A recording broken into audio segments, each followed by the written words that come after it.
AA fans? Well, Ancient Alien fans. This is What the Hell Is That, Mike? And Ricky. Now, I have an issue, mainly because of our views. It's weird, like, we went 45 from the 300s again, and then 45 on the other one. So I'm trying to figure out what happened. Was it more of an interesting episode? Yeah, maybe. You know. I don't know. I don't know either.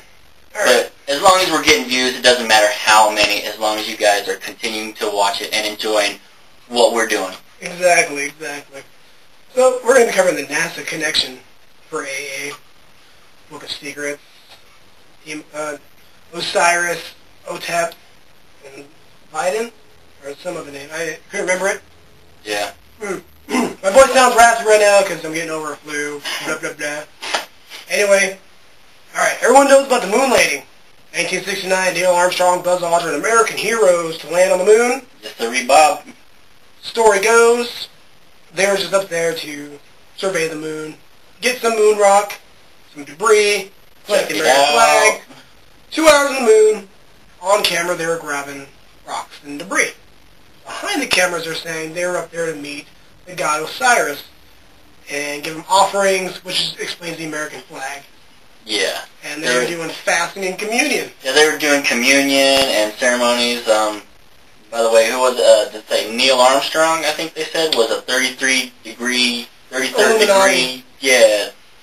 Yeah, it was weird. Did not know that. Yeah, I was just like, whoa. A whole lot of information that we didn't know about. UFO hunters, I'm shocked they didn't cover that part. Yeah. Oh yeah, there's a lot of weird things going on. And then, who spends 2 hours on the moon just collecting rock? That's what was interesting. I'm like... Yeah, why would we just collect rocks? I mean, I understand the necessity to learn about the environment and everything like that, but 2 hours to collect rocks, they were obviously doing other stuff, in my opinion. Obviously doing other stuff, especially after hearing the stuff on this episode. Yeah, and they...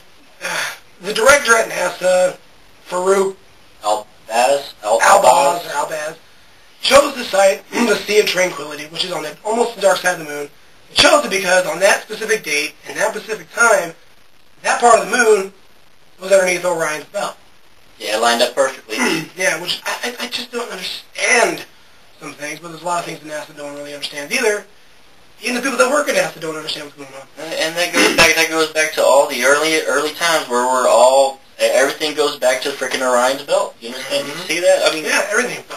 Everything always back to Orion's belt. And I was thinking about it because as I was growing up as a child and a teenager and everything, I have always looked at Orion's belt. And it's weird too. I went with the Big Dipper. So. Just kidding. Anyway, for those who don't know what the Orion's belt history is, where we come from in that solar system area of Orion's belt, our origins are from there. Like where we were created, planet on this Earth, what have you, by the Anunnaki, Sumerian, everything that dates back to them. I don't know. It's just kind of strange, but we also live out in the Pleiadians, too, which is like, different direction. Yeah. So, whether descendants of Greys, or descendants of Pleiadians, reptilians, what have you, but it's in the Orion's area. Or were their creations, they're from... test tube babies. Yeah. Who knows? Who knows what we are? Nobody knows until we die, or until something is proven. Weird. It's so weird. And then they went on to talk about the footage from space shuttles, like random shuttles. Oh yeah, I love those. They were saying, it's just the space debris, or it's the ice particles coming off your shuttle, just glistening in the background and darting off because of the gravity of the Earth. I'm sorry, debris and ice particles don't just jet, like this, or come around. Yeah. The one, the one was coming across the sky like this, and then it just went like that. It doesn't do that. It just goes straight like a comet. It just... Things don't just turn. And it propulsions itself. As soon as it just... And then the whole, remember that UFO that goes across the Earth, all of a sudden a laser shoots up, but the thing disappears that way? They want to say that's debris? I don't know. Yeah. I love those videos. If you have never seen any of those videos, go to YouTube and check them out. You can find them all over YouTube. Exactly. I've seen many of them. I love watching them because there's just so many proofs, so many things that you see that's unexplainable, really. The one that caught my attention was the Soviets. When they were in space, they caught, angels. Oh, yeah. Like angels floating right by this thing. And nobody says anything until they got down to the earth and went to the UN, and they didn't do anything at the UN either. They said, whatever happens, classified. Don't worry about it. I'd be like, no, it's going out. But the amazing thing is like, I don't understand with that shuttle. When the spaceship came by, it surrounded a shield around the space shuttle. The American space shuttle had a shield around it. Yeah, I didn't quite understand that. It confused me a little bit. I don't understand what they were doing, if it was really a shield, or if maybe they thought it might have been a shield and it was something else. I don't know. It was on an open line. The astronauts that were being tracked by an alien spacecraft. That's good. That's good. On an open line. He That thought he was on a private line. That right there is proof. And after about 5 minutes, the transmission stopped, and it finally went to the private line. And it's on recordings. It's just so strange. Why? I don't know. I don't understand why the government, if they know all this stuff, and we're getting all this stuff, and they know, like they said in the NASA connection on this one, that they've known for a long time, or they've had communications with them, why don't they tell us? Because why don't they let us know? The fabric of humanity. I don't believe that. I don't believe it either. I think we'd be all right with final open communication. I think everybody in the world is ready for. I mean, we've seen alien movies since like freaking 1950s. Okay, everybody's like either okay, I believe aliens, or I don't believe aliens. You know, you either do or you don't. And those people that don't, you know, they don't really care. Us who believe that there are aliens out there, we want final proof. We want actual contact. We want contact. You know, we're ready. The general public is ready for that stuff. They are. I mean, look at our movies. Look at our TV shows. Star Trek, Star Wars, all of them. Look at those. Stargate, yes. All those movies and TV shows prove, in my opinion, that we're ready for contact. Exactly, and you don't have to be a government official to be like the first one's there. Because honestly, they don't really believe in hierarchy. Honestly, they don't. They just want to come and they'll show themselves to whoever. Yeah. It's just this proven fact, but... Well, I believe that we can have a peaceful relations with the aliens, you know? I don't think that we have to be all aggressive and show our power or whatever, you know? I don't see that at all. Like they were talking about, Werner von Braun. Yeah, you know, the German scientist, yeah. I love that section. And his whole thing was he wanted to get to Mars. He wanted to find out. He wanted contact for himself. Because he was reading those books. Yeah, Jules Verne and H.G. Wells. Yeah, and he was just like, made him think like, build a rocket that's going to get us to Mars and back on just propulsion alone. No fuel, no nothing, just... And he built that for the Germans during the war, of course, and just for a bomb or something. Yeah, he was a very talented man, and unfortunately, from where he was at, he got used to do wrong things. But him and his crew and a bunch of other scientists immigrated over here to America and joined our programs. And under Project Paperclip. Yep. Oh my God. And he was the face of NASA and our whole astronaut and space program. And I honestly believe that if he hadn't come over, we probably would never have been as far as we are in America. Yeah, and in the space race, too. Yeah. Most of his stuff is still being used, his technology. His ideas for traveling to Mars and building a civilization is still under construction, pretty much, without other people knowing. There's only a certain amount of people that know about his notes and writings, that they're trying to get off the ball and make sure that we make it to Mars within 5 years. At least within 5 years. They said, all right, what they launched another unmanned craft. What, last year? Yeah, and it's supposed to make it to Mars by August of 2012. This August. So I don't see why we could not have a manned space flight right now. I don't know. Like honestly, I mean, a year. I don't know. Look at it. All right, we have our freaking space station up there, and those people live in there. Those people have been there for a year, 2 years, whatever, you know, and they just kind of switch out. If we have enough capacity and technology to make a space station and house people in there for a year or two, why don't we have enough freaking technology to send a manned crew, a manned spaceship, to Mars for a year? It'll take a year to get there, or whatever, a year to get back. give them freaking, a couple weeks on the surface of Mars. Wait, they are doing that, remember? Because they're saying they're planning a secret base on the dark side of the moon when they travel to Mars.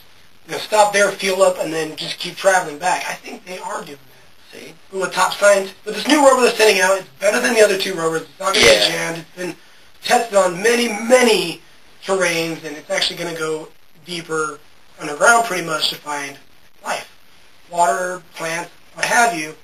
And they think that life didn't just disappear on Mars. It just went underground like a bunch of, what do they call those, prairie dogs. Yeah, prairie dogs. Whatever, it's my analogy on it. But they said life might be just inside Mars itself, like an inner base, We have inner bases here.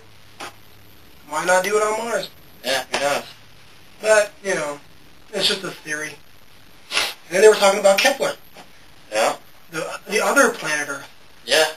I'm not so sure about that one,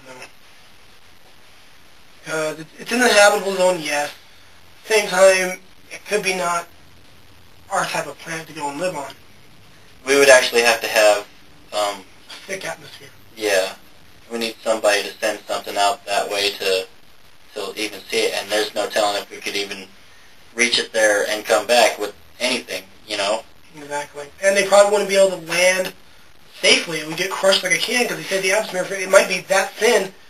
I weigh 185. On that planet, I'd be weighing 300 pounds. I wouldn't be able to move. Yeah.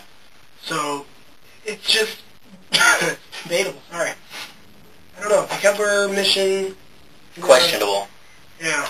Questionable. I don't know. Top science is working on it. Yeah. But that one astronaut, he said that he believes that Mars is terraformable, Yeah. Which is interesting. That means that we could grow plants on there? Yeah, that's right. They were talking about that. Terraform, for people that don't know, is to take life from one planet and rebuild it on another planet. That's what terraform means. I learned that out. I was like, okay. Yeah. I think we can do it. Maybe. We just need to have water. Right. And good sunlight and good atmosphere. No one's tested the atmosphere on Mars yet. No one. Hopefully this new probe that they send might check the atmosphere. I don't know. Who knows? I don't know. It's just those questionable things that, we'll see it when we see it. They're saying within like the next 25 to 30 years it might happen. Who knows? But, God. What else are they talking about? It's a good episode, too. It was a great episode. Absolutely great episode. So much information in that episode. I'm just like, If you didn't get a chance to watch the episode, go ahead and watch it again, or watch it, not again. I've watched it a couple times already. Yeah, I had to watch the repeat, and then I watched YouTube. It's just... But it's going through like top secret stuff that they were talking about, and seeing UFOs in space, and building another planet up, and fighting another planet to live on again, and... I still can't believe that they think that we've already had, that the government's already had contact from like 1950s or whatever, If not earlier than that. Yeah, seriously, Which I mean, they possibly have. I mean, they were saying that we possibly have open communication with them, and for like 40 some odd years. Yeah, and only a select few people in NASA and in the government know about it. What does that tell you? Not everyone's on the inside like I think they are. Yeah. Well, you conspiracy theorists. Sorry. But you never know. But we will be ready for open contact. I think we're all ready for it. I think so too. The thing is, though, like George Zukla said like a long time ago in one of the episodes, that there are good aliens and there's bad aliens. The ones that want to hurt us, the ones that want to help us. You gotta be careful who is who, though. Speaking of alien shit, god damn. Anyway, oh my god. All right, where were we? I don't know. Good aliens, bad aliens. Yeah, good aliens, bad. God damn. Anyway, we gotta be careful the ones that are going to trick us and the ones that are actually not going to trick us. But the only person that's going to be able to know that? Psychics. I don't believe in psychicism, first, right? I knew you were going to say that. Really? No. Shut up. Shut up. Anyway, that's up for everybody to decide. Choose, not choose. I don't know, but it seems like ever since Ancient Aliens came out, have you noticed how many alien movies they've been making? Yeah. John Carter, they remade. John Carter looks like a really good one. Yep. Yeah, but I'm going to watch it as soon as I can. I don't know. It just weirds me out like how many freaking sci-fi fantasy movies are coming out about aliens. It's so weird.